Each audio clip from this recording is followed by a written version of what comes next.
પોરબંદર ચોપાટી ખાતેના ગેટની નવીનીકરણની કામગીરી થઈ રહી છે, જેમાં કોન્ટ્રાક્ટર દ્વારા મનપાના વીજ કનેક્શનમાંથી ડાયરેક્ટ દોરડું નાખી વીજ ચોરી થતી હોવાનું સામે આવ્યું હતું, જે મામલે પીજીવીસીએલ તંત્રએ દંડ ફટકાર્યો છે।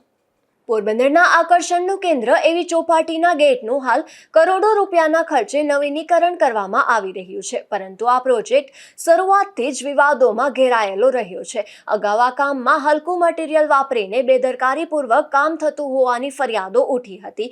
ત્યાં હવે આ જ કામ માટે પબ્લિક શૌચાલયમાંથી ખુલ્લેઆમ વીજ ચોરી થતી હોવાનો પર્દાફાશ થતાં સમગ્ર શહેરમાં ચકચાર મચી જવા પામી છે। ચોપાટી ગેટની બાજુમાં આવેલા પાર્કિંગમાં મહાનગરપાલિકા દ્વારા સંચાલિત જાહેર શૌચાલય આવેલું છે। ગેટનું કામ કરતા કોન્ટ્રાક્ટર દ્વારા આ શૌચાલયમાંથી ગેટ સુધી ગેરકાયદેસર રીતે વીજ વાયર લંબાવીને કનેક્શન લેવામાં આવ્યું હતું। ચોંકાવનારી બાબત એ છે કે જ્યારથી ગેટના નવીનીકરણનું કામ શરૂ થયું છે, ત્યારથી આ રીતે જ વીજ ચોરી કરીને આખું કામ ચલાવવામાં આવી રહ્યું હતું। આજે આ ખુલ્લેઆમ થતી વીજ ચોરીનો એક વિડીયો સોશિયલ મીડિયામાં વાયરલ થયો હતો। વિડીયો વાયરલ થતાં જ મહાનગરપાલિકા તંત્ર કુંભકર્ણની નિંદ્રા માંથી જાગ્યું હતું અને સેનિટેશન વિભાગના અધિકારીઓ તાત્કાલિક ઘટના સ્થળે દોડી ગયા હતા। સ્થળ તપાસ કર્યા બાદ અધિકારીઓએ તાત્કાલિક અસરથી આ ગેરકાયદેસર વાયરો દૂર કરવાની સૂચના આપી હતી અને વાયરો હટાવી લેવામાં આવ્યા હતા। તો બીજી તરફ પીજીવીસીએલના કમલાબાગ ડિવિઝનના એન્જિનિયર ઓડેદરાએ આ મામલે એવું જણાવ્યું હતું કે તેમને ઘટનાની જાણ થતાં જ તેમની ટીમ ઘટના સ્થળે દોડી ગઈ હતી।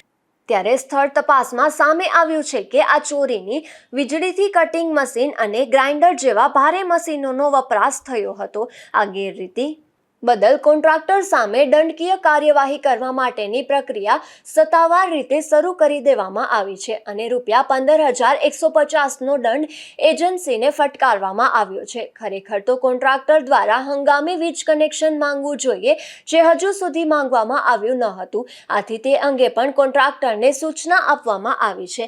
આ મુદ્દે મ્યુનિસિપલ કમિશનર એચ.કે. પ્રજાપતિએ સંબંધિત એજન્સીને પેનલ્ટી ફટકારવામાં આવશે તેવું જાહેર કર્યું હતું, પરંતુ હજુ સુધી દંડ કે પેનલ્ટી અંગે મનપા દ્વારા ત્યારે લોકોમાં એવી પણ માંગ ઉઠી છે કે જે રીતે મહાનગરપાલિકા વેપારીઓ પાસેથી ગંદકી બદલ દંડ વસૂલે છે, તેના ફોટા પણ જાહેર કરે છે અને સામાન્ય બાબતોમાં પણ કડક કાર્યવાહીનો દાવો કરવામાં આવે છે, ત્યારે મહાનગરપાલિકા દ્વારા આવા વીજચોરો સામે પણ થયેલ પેનલ્ટી અંગે તેઓના ફોટા સહિતની વિગતો જાહેર કરવી જોઈએ તેવી લોક માંગ ઉઠી છે। એક તરફ પ્રજાના ટેક્સના કરોડો રૂપિયાના ખર્ચે શહેરના વિકાસના કામો થઈ રહ્યા છે, ત્યારે બીજી તરફ કોન્ટ્રાક્ટરો દ્વારા હલકું મટીરીયલ વાપરવા ઉપરાંત વીજળીના બિલના પૈસા બચાવવા માટે સરકારી શૌચાલયમાંથી જ વીજ ચોરી કરવાના આ કિસ્સાથી શહેરીજનોમાં ભારે રોષ અને અનેક ચર્ચાઓ જાગી છે। પ્રજાના પૈસે તાગડધીના કરતા આવા કોન્ટ્રાક્ટરો સામે તંત્ર માત્ર દંડ ફટકારીને સંતોષ માનશે કે કોઈ કડક દાખલારૂપ કાર્યવાહી કરશે, તે તો હવે જોવું રહ્યું। નિપુલ પોપટ સાથે અશોક થાનકી, ગુજરાત ન્યૂઝ, પોરબંદર।